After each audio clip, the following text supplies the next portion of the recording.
We know Adolf Hitler as the incarnation of evil. Und niemals verzagen und niemals verzweifeln. The architect of the destruction of Europe. The man responsible for the bloodiest crimes in history.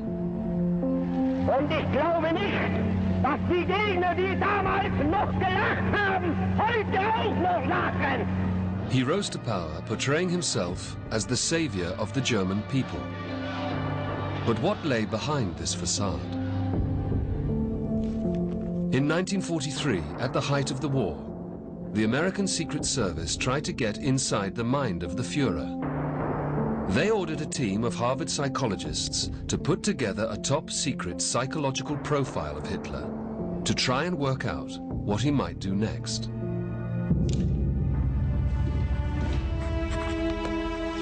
We want to know as much as possible about the things that make him tick. You're asking for something that's never been done before, Bill. Under enormous pressure, they poured through documents. We all know this isn't going to be easy. Tracked down people who knew the Führer.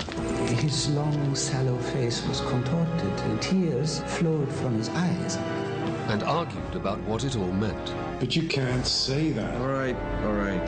They recorded every word of this investigation in detail. As you got older, infantile sexual feelings were probably quite prominent in this relationship. And what they discovered was shocking. She said she'd be glad to sleep with him if that was all he wanted. A disturbing cocktail of abuse, obsession, and sexual perversion. And on this basis, the American psychologists made a series of amazingly accurate predictions about Hitler's future conduct. 2 years before the end of the war. Did that mean they had succeeded in getting inside the mind of Adolf Hitler?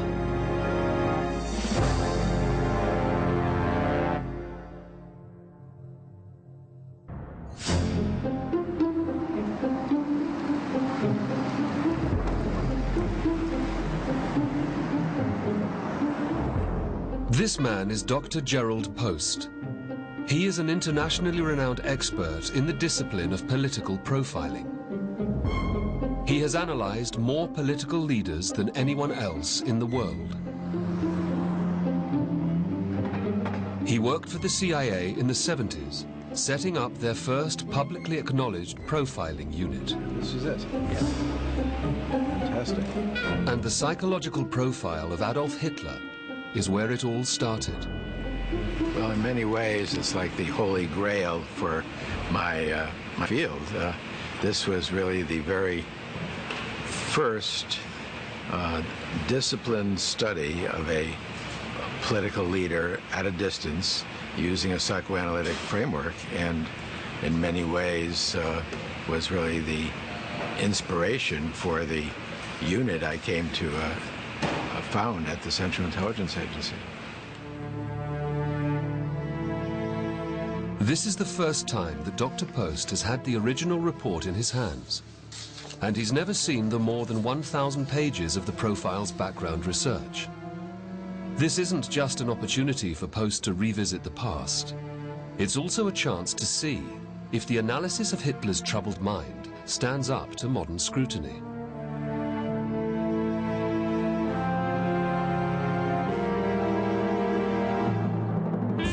By the end of 1942, Adolf Hitler had only been in power for 9 years.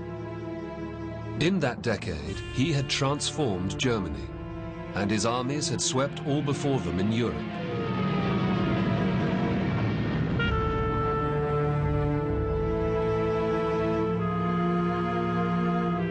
He seemed invincible.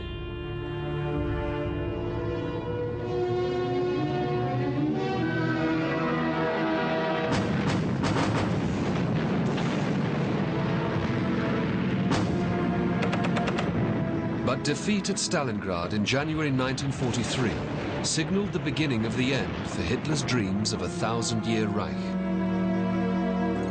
In 2 years, it would be all over.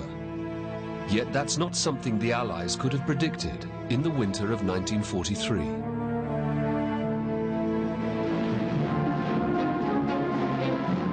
I think the temptation has always been there to look back at the war from 1945 backwards, and so 1942-43 seems to be the point at which the Allies took the initiative and gradually squeeze the Axis until they'd won. But if you stand in 1943, beginning of 1943, things look very different, very uncertain. The German army is deep in Russia. Allied shipping is under severe submarine threat. In 1943, it was by no means certain that the war would be finished in 2 years. By no means certain the Allies would win. The Allies also feared that Hitler was on the verge of taking the war to another level.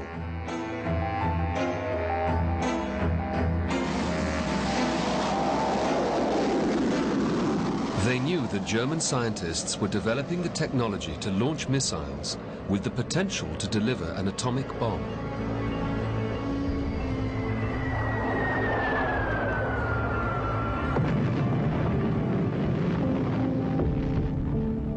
For the Allies, it's clearly very important to understand what makes Hitler tick, because this might be the man who finally says yes to biological weapons, or weapons of mass destruction, as we call them now. This is the man who might say, push on with the atomic weapons program. We'll drop an atomic bomb on London. You can't be sure, given everything that Hitler's done up to now, quite how this man is going to behave.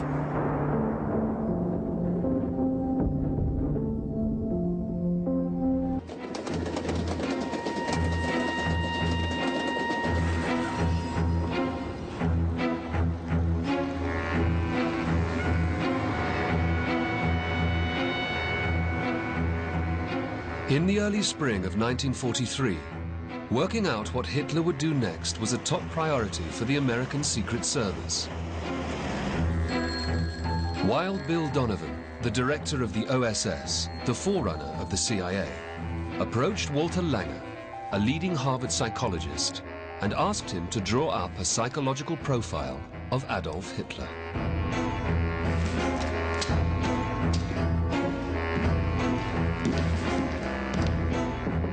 Langer recorded the details of that fateful conversation. Relationship to the German people. We need something more reliable than what we get from the German propaganda machine and stuff our foreign correspondents feed us. What we need is a realistic appraisal of the German situation. If Hitler is running the show, what kind of guy is he? What are his ambitions? How does he appear to the German people? What's he like with his associates? What's his background? But most of all, we want to know as much as possible about his psychological makeup, things that make him tick. And we also want to know what he might do if things begin to go against him. Now, do you think you could come up with something along these lines? You're asking for something that's never been done before, Bill. That doesn't mean to say it can't be done, and you're just the man to do it. Well, that's very flattering, Bill, but I don't know how valuable it'll be. Why? Well, we'd have to get most of our information from the literature. And while that's extensive, for the most part, it's unreliable. Furthermore, psychological and psychoanalytical techniques aren't designed for this sort of thing. Now, if anybody can make this work, it's you, Walter. Just give it a try and see what you come up with. Hire what help you need and get it done as soon as possible. And another thing, keep it brief. And make it readable to the layman. Wird heute Deutschland in stolzer Freude seine Söhne in euch agieren sehen.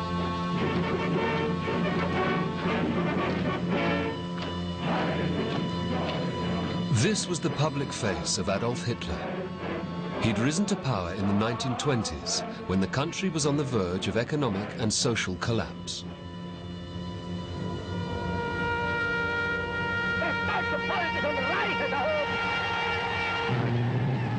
He pledged to revitalize and rebuild Germany, and this was a message that the German people were desperate to hear.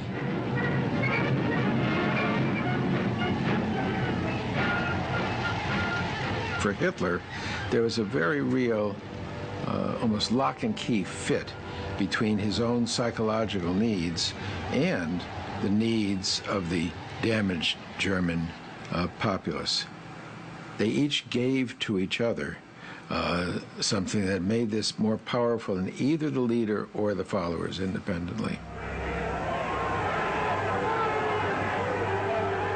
For a long time, historians were prone to see Hitler as an aberration, an extraordinary Pied Piper who suddenly turned up in Germany, played his pipe, and the Germans followed blindly behind him. Almost all the recent history, though, of the Third Reich has shown the extent to which Hitler, in very important ways, represented much of German society, represented German values, that he was leading a nationalist revolution as much as causing one. And I think that that's made it possible for us to place Hitler more realistically in the context of German history, and not to see him as some kind of alien figure who was suddenly foisted onto the German people.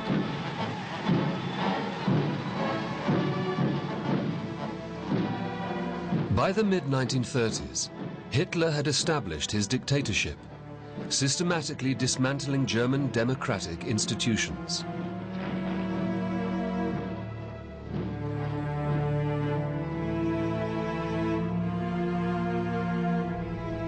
What Lange was looking for was the private man behind the public face. He was trying to find the deep roots of Hitler's rages and hatreds. Hi, welcome. Thank you for coming. Thanks. Good to see you. Good to see you again. Under enormous time pressures, he needed help. He put together a small team of psychologists and researchers. We all know this isn't going to be easy. All we're going to get is a mass of raw material that's been gathered from innumerable sources. None of it's going to be firsthand, and none of it's going to be obtained under the controlled conditions of personal psychoanalysis. We can't put Hitler on the couch. Furthermore, it's almost a foregone conclusion that a lot of the information we're going to dig up is going to prove to be untrustworthy and irrelevant. It's a challenge. But we've got no alternative. Now, tell me about your mother. All of this research was analyzed through the lens of Freudianism. The business of psychology has boomed in the second half of the 20th century, spawning a panoply of different analytical approaches. But in America, in 1943, one particular version of Freudianism dominated, a version which placed heavy emphasis on childhood experiences. It seemed like Mom spent most of her time helping Dad with his business. I guess she didn't have much time left over for me, even when I was sick. For Freud, the personality was constructed in childhood. This, for him, was the crucible where all humans were made. The problem for Lange and his team was that Hitler had been very careful to virtually obliterate his past. They'd very little to go on. What they did know was that Hitler had 3 brothers who all died young, and 2 sisters. They were also aware that his father was a drunken brute who beat the young Adolf regularly. And, for Lange, that would almost certainly have a significant effect on Hitler's psyche. Under such circumstances, the child becomes confused and is unable to identify himself with a clear-cut pattern that he can use as a guide for his own adjustment. Not only is this a severe handicap in itself, but in addition, the child is given a distorted picture of the world around him and the nature of the people in it. The void is created in childhood. It represents what we've come to call the wounded self. And in Hitler's case, we really have to go back several generations to be understanding what was so troubling to this man. He described a very sadistic father, Alois, 22 years older than his mother, who was violent with the children, would beat the dog until it urinated, at one point left Hitler for dead after a savage beating.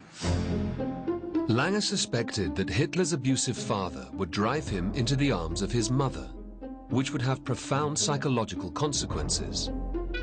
Lange was presented with an opportunity to test this theory when he tracked down the Hitler family doctor in New York. His name was Dr. Eduard Bloch. He was Jewish and had escaped from Austria when the Nazis annexed the country in 1938. Did Hitler have any medical problems? Oh, I only treated him for minor colds, of course, measles. He was a weak child. But he had no physical deformity, and definitely no tuberculosis, although tuberculosis was hereditary in the family from the father's side. Well, I suppose if that's the case, you can't have known him very well. On the contrary, I was the Hitler family doctor. I got to know them all very well when I was treating his mother for breast cancer. I gave her an injection every day. What was Hitler like with his mother?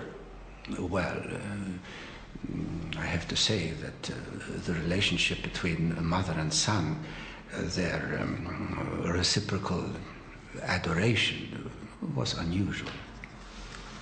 How did this manifest itself?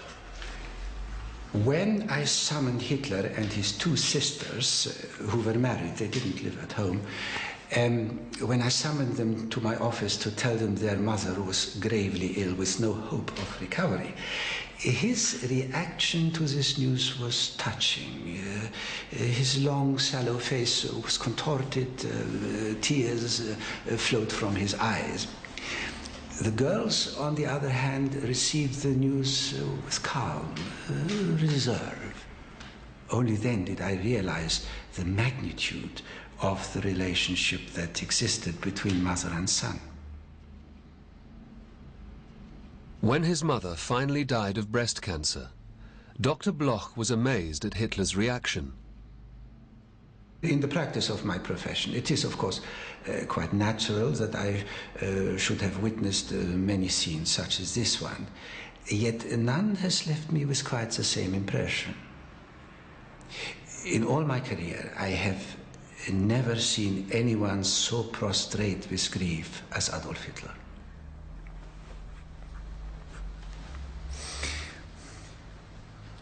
His mother would turn in her grave if she knew what he turned out to be. For Hitler, his mother's grave became something of a shrine. There's evidence in one of the many home movies shot by Hitler's lover, Eva Braun. This one shows Hitler, Eva, and some friends on a trip to Leonding, where the Führer grew up, and the site of his mother's grave.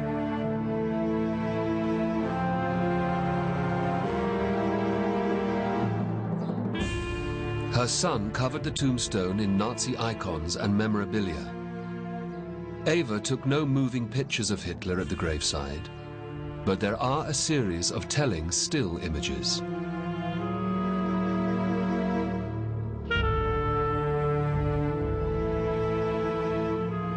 Every scrap of evidence indicates there was an extremely strong attachment between Hitler and his mother. This was due in part to the fact that she had lost 2 or possibly 3 children before Adolf was born. And since he, too, was frail as a child, it's natural that she'd do everything in her power to guard against the recurrence of her earlier tragedy. And the result was that she catered to his whims, even to the point of spoiling him, and that she was overprotective in her attitude toward him.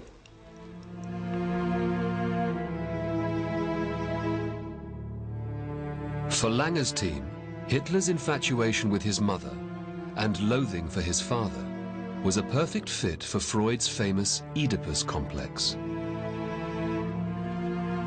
Life with his mother must have been a veritable paradise for Adolf, except for the fact of when his father would intrude and disrupt the happy relationship. As he got older, infantile sexual feelings were probably quite prominent in this relationship. This is the Oedipus complex. The more he hated his father, the more dependent he became upon the affection and love of his mother. And the more he loved his mother, the more afraid he became of his father's vengeance should he be discovered.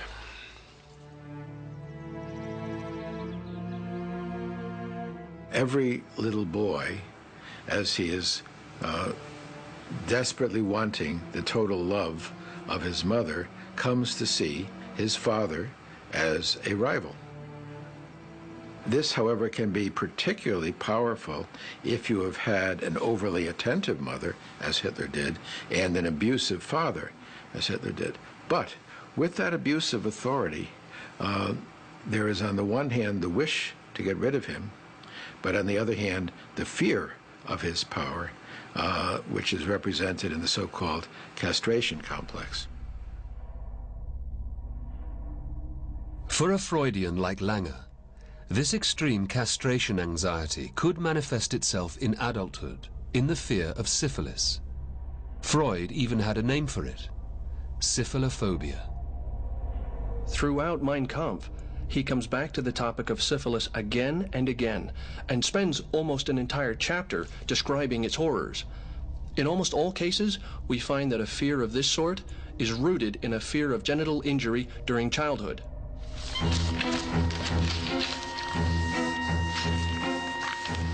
Lange continued to examine Hitler's childhood through the lens of Freudianism. We're doing as best we can with what we have. For the father of psychology, there were 5 clearly delineated stages of growing up. And what Lange was looking for was signs that one of the stages had gone wrong. Because, according to Freud, if they did, there would be profound psychological consequences. Dr. Bloch provided corroborating evidence for this theory. Hitler and his mother lived in a rented apartment. It was a small place, rather poor. My predominant impression of this simple furnished apartment was its cleanliness. Oh, it glistened. Not a speck of dirt on the chairs or the tables, not a stray fleck of mud on the scrubbed floor, not a smudge on the panes of the windows. Frau Hitler was a superb housekeeper. Hitler's mother's obsessive cleanliness was significant for Lange. It indicated that the toilet training phase of Hitler's childhood might have gone wrong. Now, you can't say that. All right, all right. Well, how about this? From what we know about his mother's excessive cleanliness and tidiness, we may assume she employed rather stringent measures during the toilet training period of the children. We know this usually results in a residual tension in this area. It's regarded by the child as a severe frustration that arouses feelings of hostility. Now, this facilitates an alliance with his infantile aggression that finds an avenue for expression through anal activities and fantasies. These usually center around soiling, humiliation, and destruction, and form the basis of a sadistic character.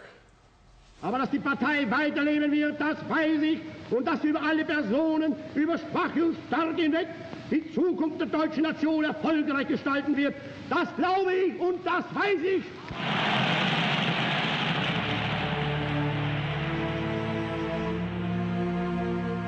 Lange felt that he had a potential fit for Freud's Oedipus complex and extreme difficulties with the toilet training stage of childhood. And he suspected that this would be most clearly seen in Hitler's attitudes to sex. Sex, for Freud, was crucial to what drove and determined people. And in Freudian analysis, an anally retentive personality might well appear apparently disinterested in sex or asexual. According to the man who ran the Berghof, Hitler's stunning Alpine retreat, Hitler and his lover, Eva Braun, were never physically intimate. My wife was always very curious, as was I, and she often did Hitler's washing. And the first thing she always did was to check if there had been any sexual activity. But there was never any evidence. My wife checked the sheets and there were no signs of sexual activity, none. And if we had private conversations with the chambermaids, they said the same. No traces could ever be found. Niemals, nirgends. Niemals.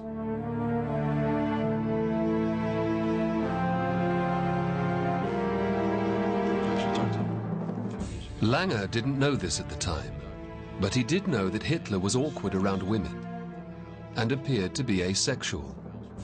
This reinforced his belief that the Führer had something to hide.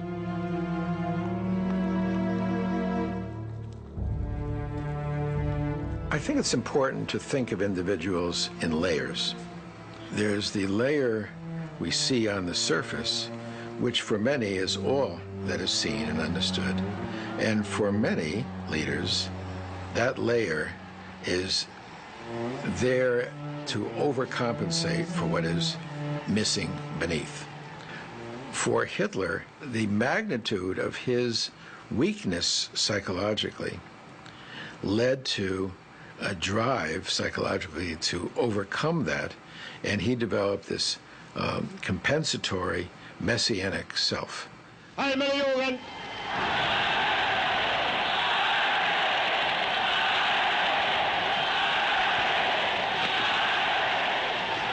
again, that's a surface picture on top of this empty self beneath, this wounded self from that rather cruel childhood. But Langer didn't believe that Hitler could keep this weak, empty side of his personality permanently hidden. Following his version of Freud, he knew where to look. He suspected that it would express itself sexually. He was most interested in Hitler's relationship with his niece, Gyli Raubal. There was speculation in the Hitler literature that he was more than just an uncle to the teenager. He couldn't talk to Gyli because she had committed suicide in 1930, apparently following a row with Hitler. But Otto Strasser was close to Hitler and Gyli during this period. He was one of the founding members of the Nazi Party, along with his brother Gregor, seen here alongside Hitler at a party rally in 1927. But they both fell out with the Führer over the political direction of the party. Hitler later had Gregor murdered, and Otto escaped to Canada.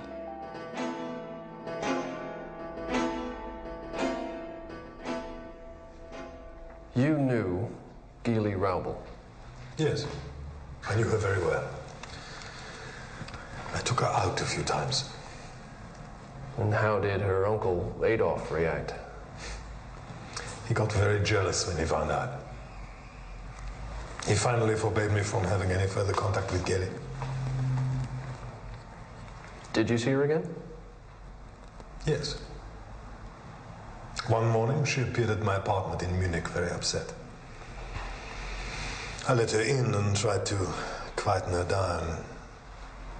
But all I could get out of her was that she didn't know what to do with her uncle. What did she mean? Well, she said that Hitler was very generous with her in some respects, and very harsh with her in others. And he frequently locked her up for long periods of time because she refused to do what he told her. And what did you say? I said to her, why don't you just sleep with him? What difference does it make if he's your uncle? What did she say? She said she'd be glad to sleep with him if that was all he wanted. But that she couldn't go through another performance again. I asked her what she meant. But she wouldn't tell me. I kept on asking, and finally she gave in. What was the nature of this performance? Well, she said that Hitler made her undress while he lay on the floor. Then she would have to squat down over his face while he examined her at close range. And this made him very excited. When his excitement reached its peak, he demanded that she urinate on him. And that gave him his sexual pleasure. Gyli said that she found the whole performance extremely disgusting. And although it was sexually stimulating for Hitler, it gave her no gratification whatsoever.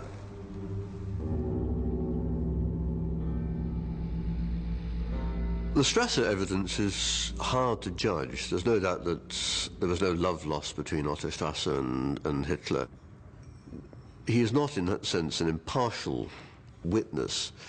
And the other problem, of course, is that we need a great deal more evidence which is going to be very hard to get, to be certain that the thing he's saying is not just one of those titillating rumours which people spread about Hitler, and all the stuff about Hitler's homosexuality and so on, his sexual perversions. This was a kind of libel, if you like, which was more widespread in the 1930s, perhaps, than we might realise.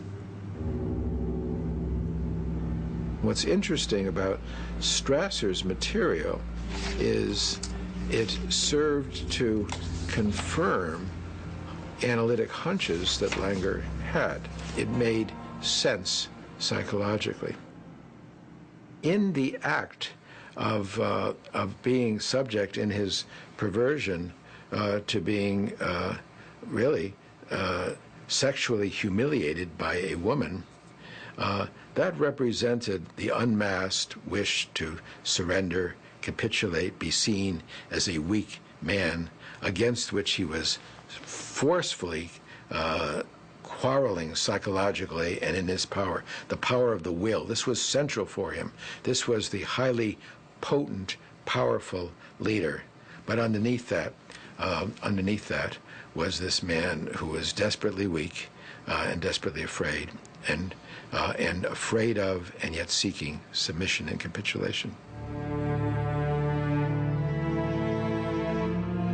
Langer believed that Hitler found a way to deal with the terrible psychological consequences of his perversion by adapting a political ideology which was a prevalent and powerful part of mainstream European culture: anti-Semitism. Hitler's outstanding defense mechanism is one commonly called projection. It's a technique by which the ego of an individual defends itself against unpleasant impulses, tendencies, or characteristics by denying their existence in himself while attributing them to others.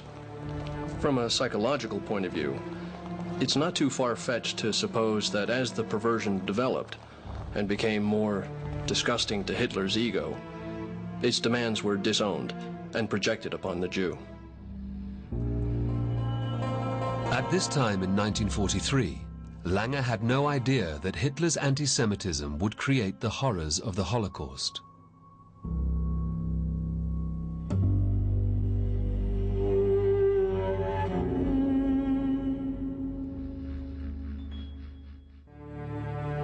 For Langer, Hitler's hatreds were driven by fear and insecurity.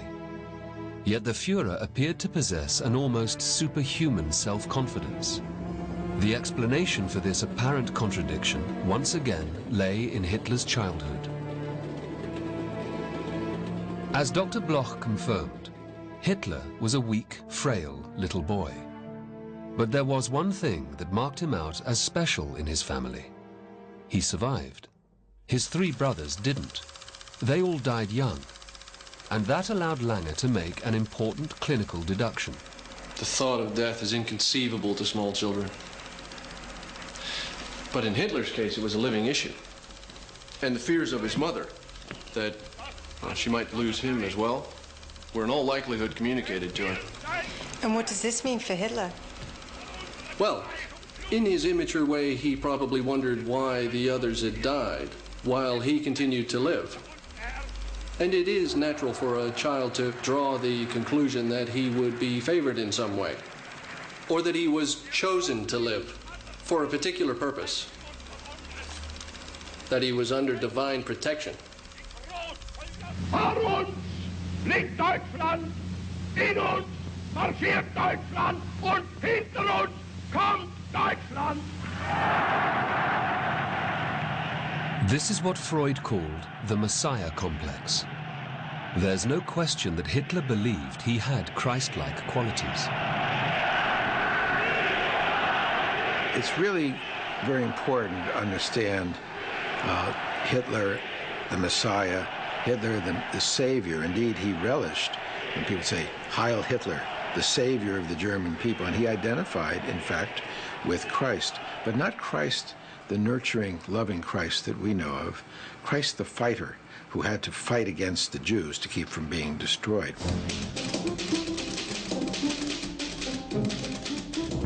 Langer wanted more time to finish his profile. But Donovan and the Secret Service pressured him to complete the report. So, 5 months after he started, Langer had to commit everything to paper. After analyzing Hitler's character, he made a number of startling predictions. He said that as the war went against him, Hitler would become more neurotic, and his famous rages would intensify and become more frequent. He also predicted that there would be an assassination attempt by the disaffected officer corps. A year after the report was completed, von Stauffenberg, a colonel in Hitler's staff, tried to murder the Führer by placing a bomb under his table at his Eastern Front headquarters. The bomb-blasted room where an explosion nearly got Hitler. See's Nazi film pictures the scene. German generals plotted to kill the arch-war criminal and make peace, but Hitler was late in arriving here, and in the bomb burst he was only injured. Hitler survived, and von Stauffenberg and the other plotters were rounded up and executed. But Langer also made a number of more psychologically profound predictions. His public appearances will become less and less because he is unable to face a critical audience. On the face of it, this prediction seems illogical. Hitler exploited the propaganda benefits of encouraging a cult of personality. It might therefore seem reasonable to expect that when the country's back was against the wall, he'd be out rousing the troops. In fact, Hitler did the exact opposite. He became more reclusive, just as Langer predicted. On the other hand, Winston Churchill made a point of being visible when the war was going against him. I think it's really quite important to distinguish Churchill from Hitler psychologically. He had the capacity to rouse the nation at its darkest hour, but never seeing such a total identity with the nation that an attack upon the nation diminished him. And what we saw with Hitler, who was carrying within him this messianic self-concept, where it was history had written his role to be the most important leader in the world, when evidence started coming back that was undeniable, that this was not to be, that the tide had turned, this was quite shattering for him. Because don't forget, that messianic self-concept was the compensatory overlay for the profound void within.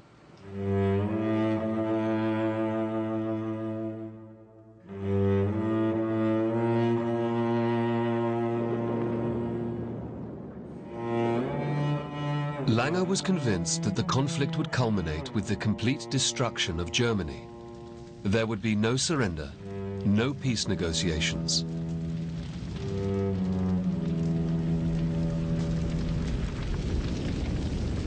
The course he will follow will almost certainly be the one that seems to be the surest road to immortality, and that, at the same time, wreaks the greatest vengeance on a world he despises.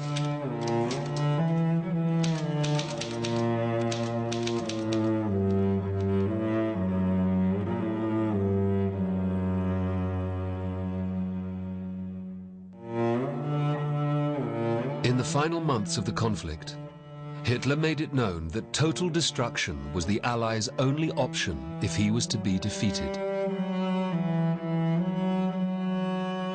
Langer's prediction that Hitler will bring Germany crumbling down around him does, of course, turn out literally to be right, because in the last weeks of the war, Hitler issues his famous scorched earth directive, where the party and the military have to destroy everything. The Allies mustn't get anything.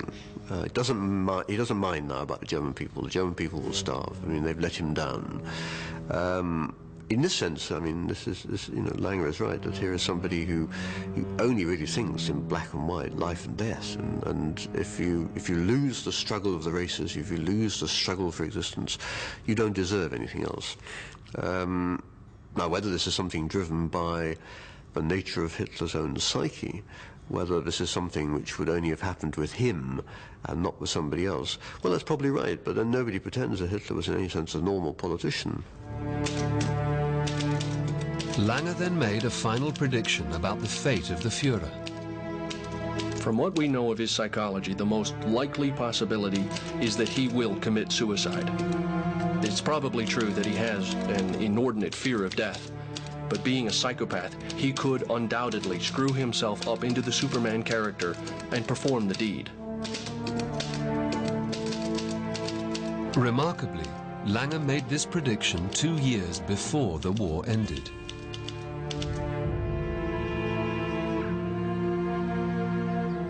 The bunker where Hitler ranted and raved in the final days of the conflict is long gone.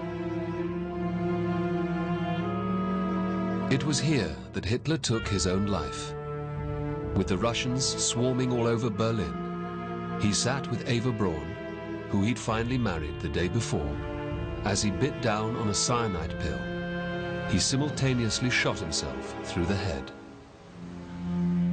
His body was carried out into the bombed-out garden, doused in petrol, burned, and then buried.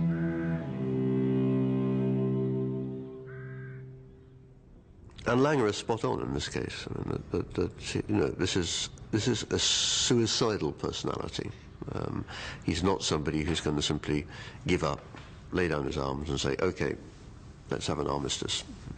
One of the most fascinating predictions to me is the manner in which Hitler would bring his end, namely that he would suicide, which was an uncanny psychoanalytic intuition.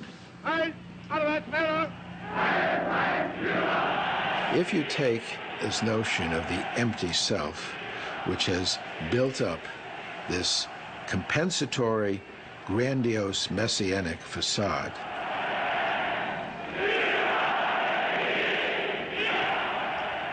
what happens when that facade is shattered? It's totally intolerable. And this is really, I believe, what Lange was conjecturing, that if his dream of total glory, of total power, were to fail, and that facade of grandiosity was to shatter, underneath this, that empty self would emerge, and that was intolerable for Hitler, and he had to kill himself rather than be confronted by this total shame and total humiliation. The fate of this top-secret document is shrouded in mystery. We do know that it reached the highest levels in the British Foreign Office, but there the trail runs cold. Lange was absolutely certain of the value of this profile and the profiling of political leaders in general. In fact, he went so far as to claim that things might have been completely different if the Allied leaders had the report before Neville Chamberlain tried to appease Hitler when they signed the Munich Peace Treaty in 1938. I would like to believe that if such a study of Hitler had been made years earlier, under less tension and with more opportunity to gather first-hand information, there might not have been a Munich.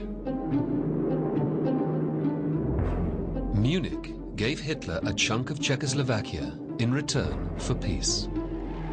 But Chamberlain completely underestimated Hitler's appetite for German expansion. We regard the agreement signed last night as symbolic of the desire of our two peoples never to go to war with one another again. Historians are far more cautious about the value of this profile and the whole discipline of psychobiography.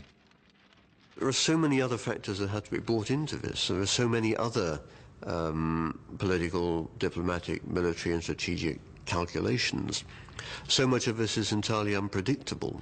The war in 1939, for example, Hitler thought he was just going to be fighting the Poles. All along he thought he wasn't going to fight Britain and France. And suddenly at the last minute the crisis becomes a crisis of European war, not just a crisis of war between Germany and Poland. So even understanding better what makes Hitler tick would be very difficult, I think, for either the people around Hitler to act differently, or indeed for the British or the French or the Poles perhaps to have acted differently as well. Dr. Gerald Post has no doubts about the value of psychological profiling. And my strong belief from the very early days in founding the Center for the Analysis of Personality and Political Behavior is our leadership needs nuanced political personality profiles of every important world leader, but particularly those leaders who really threaten us.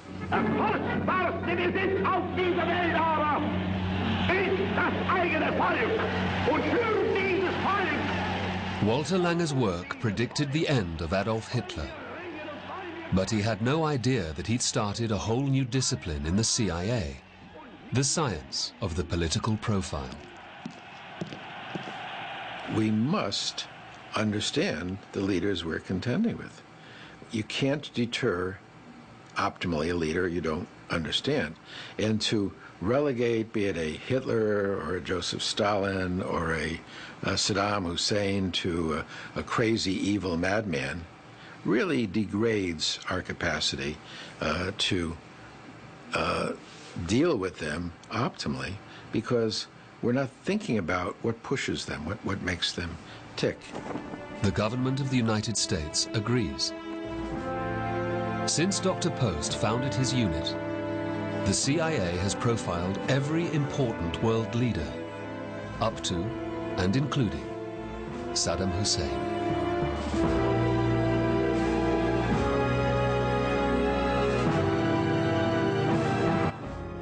Be sure to be watching this time next week for our exclusive coverage of the IAAF World Athletics Championships live from Osaka, Japan, and support our Australian team in bringing home the gold.